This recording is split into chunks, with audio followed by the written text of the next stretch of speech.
ब्रह्मा जी के हंस पे बैठ जाइए। ये सारे देवताओं की सवारियां लगी है लाइन से, आज आपको फुल छूट है, जिसपे आप बैठना है बैठ जाओ। शंकर जी ने कहा कि मैं इस पे किसी पे नहीं बैठूंगा। देवताओं ने कहा तो कहा हमारा बैल लाओ, नंदी बैल लाओ, मैं उसी पे बैठूंगा। अरे देवताओं ने कहा यार दूल्हा बने हो, कम से कम आप तो बदल दो। अरे हमेशा तो दूल्हे बन करके थोड़ी बैठना है, हमेशा बाबा इसी पे बैठोगे, आप दूल्हा बने हो, कम से कम आप तो छोड़ दो इसको। शंकर जी ने कहा अच्छा एक बात बताओ, अगर आज जरूरत सबकी है, क्योंकि शादी होगी तो राक्षस मरेगा तो जरूरत सबकी है, तो शंकर जी ने कहा कि ठीक है आज मैं दूल्हा बना हूं, तो कोई गरुड़ देने को तैयार है, कोई पुष्पक विमान देने को तैयार है, कोई ऐरावत हाथी देने को तैयार है, कोई हंस देने को तैयार है, ठीक है मैं ले लूंगा। लेकिन अगर मान लो कभी भविष्य में हमको कोई जरूरत पड़ी और ससुराल जाना पड़ा, और उस समय अगर मैं तुमसे मांगूंगा कि थोड़े 5 मिनट के लिए ऐरावत हाथी दे दो, ससुराल जाना है, तो कहोगे कि बाबा हमको बहुत जरूरी काम है, बड़ा अर्जेंट काम है, वहां जाना है, तो हमको तो वही पहले तो जाना पड़ेगा ना। तो मैं ऐसा आदमी नहीं हूं कि हाथी पे चढ़ के गधे की सवारी बाद में करूं, इसलिए मेरे जो सवारी है जो आज जाएगी वही हमेशा जाएगी, मांग करके काम नहीं करना। देवताओं ने कहा बाबा मान जाओ। शंकर जी ने कहा नहीं हमको हमारी सवारी ठीक है। अच्छा ठीक है बाबा कोई बात नहीं बैठो। और जब बैठे शंकर जी तो पीछे मुंह करके बैठ रहे, पूंछ की तरफ मुंह कर लिया और बैल की तरफ आगे की तरफ पीठ कर लिया। देवताओं ने कहा हो गया सत्यानाश, एक बारात ऐसे लौटेगी, शादी अब होने वाली नहीं है। बताओ जिसको बैल पे भी बैठना रोज सीधे बैठते थे, आज दूल्हा बने तो उल्टा बैठ गए, ऐसी मती मारी कितनी भाग हुई हो बाबा। अब जो देवताओं की कोई स्त्रियां हैं जो बारात विदा करने वाली हैं, तो देवताओं की स्त्री को है सब।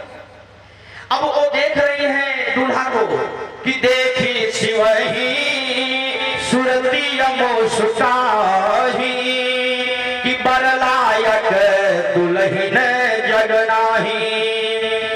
देवताओं की स्त्रियों ने कहा शादी नहीं होगी, कंसिलेशन, क्योंकि कौन ऐसा बाप होगा जो ऐसे पागल को देखा किया था, जिसको बैल पे भी बैठना नहीं आता।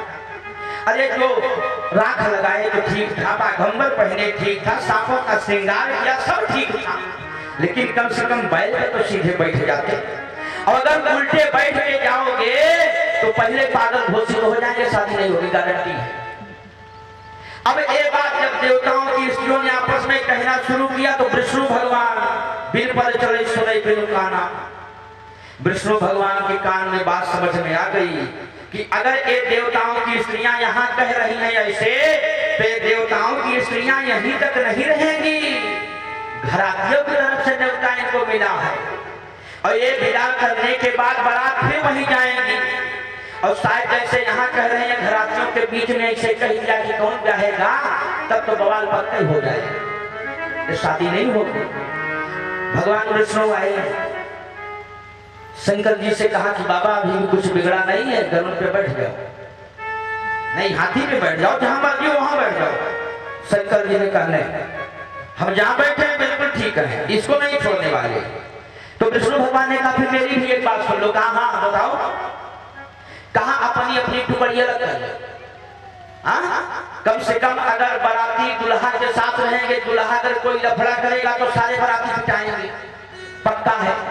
अब पता लगा अगर दुल्हा वहां है, बाराती अलग जा रहे हैं दूसरे रास्ते में, दूरी बनी हुई है उनकी, तो उसको क्या पता है कि यही बारात है कि दूसरा है, तो बाराती तो बच जाएंगे।